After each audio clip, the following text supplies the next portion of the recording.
Alors, comme on a trouvé des murs aujourd'hui, je vais vous raconter pourquoi elles ont cette couleur.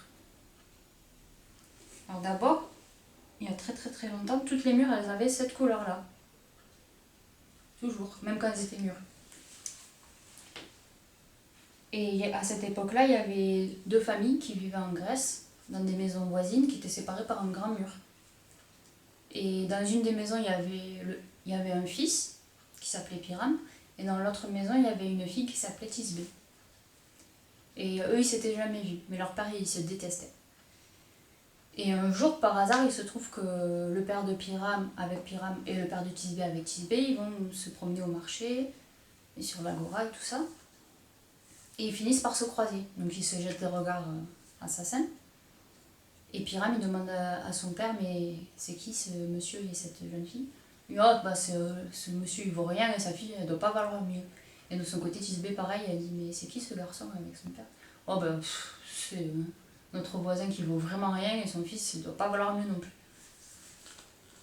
Bon, et ils rentrent chez eux, sauf que Pyrame et Thisbé, en un regard, ils sont tombés fous amoureux, l'un de l'autre. Et à partir de ce jour-là, ils pensent qu'à se revoir.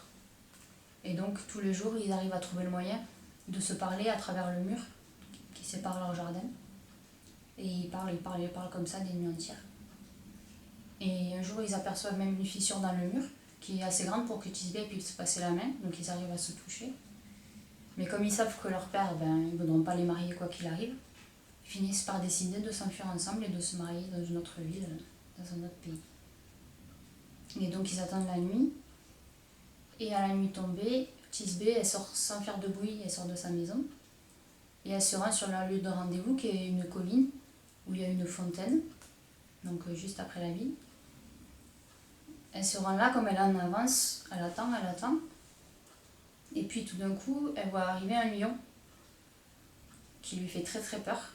Et elle a tellement peur, en plus il a les babines couvertes de sang parce qu'il vient de manger, que du coup elle s'enfuit et se cache dans une grotte. Et le lion, en fait, il a bien mangé, donc il s'amuse juste avec le foulard de Thisbé qui est tombé par terre pendant sa fuite.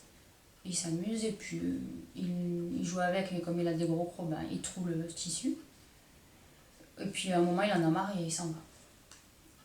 Et Pyrame, il finit par arriver jusqu'à la fontaine, sauf qu'il ne trouve pas Thisbé, il trouve le foulard troué et taché de sang. Donc il croit comprendre que sa bien-aimée, elle s'est fait manger par un lion ou une bête sauvage.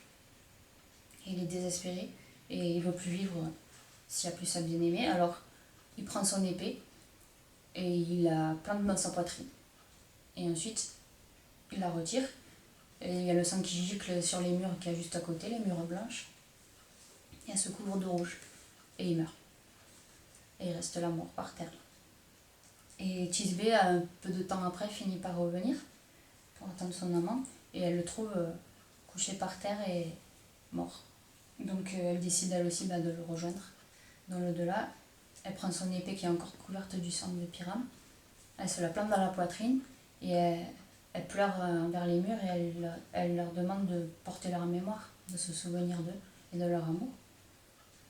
Et ensuite elle retire elle aussi l'épée de sa poitrine, ça regicle sur les murs qui sont encore plus couvertes de rouge. Et elle meurt aussi.